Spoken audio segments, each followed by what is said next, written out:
All right, in this video, I'm going to be solving this inequality equation. This is inequality equation in one variable, right? And in this case, we have variable on both sides.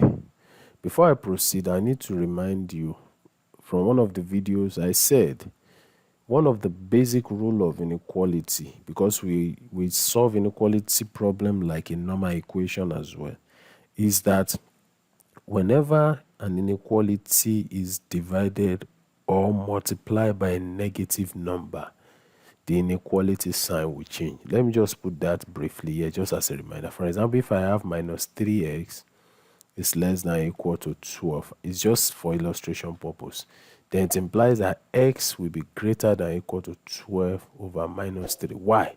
Why do we have this sign changing? Because I'm dividing by a negative number. All right, so anytime you are dividing or multiplying both sides by a negative number, the inequality sign will change. So that is just a kind of a bonus reminder. Okay, so let's go straight to this problem and solve it. The problem says 4n minus 9 is greater than or equal to 12 minus 3n. So the first thing we need to do is to collect like terms. So we have 4n. So minus 3n is coming here. It is not multiplied or divided. It's just crossing the inequality sign. Just like what I used to say, if it crosses any equality or inequality sign, it will change sign.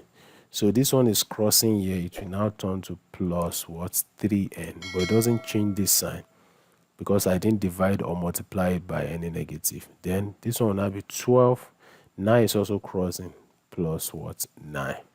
So 4n plus 3n will give us what? 7n is greater than or equal to 12 plus 9. That is 21. So we divide through by the coefficient of n, which is 7. This cancels this. So n will now be what? N will now be greater than or equal to 21 divided by 7. That is equal to 3. I want to believe this video has helped someone. Please don't forget to subscribe, like, and share this video. And please check the next slide for information on how to give a donation to encourage more production. See you in the next video. Thank you.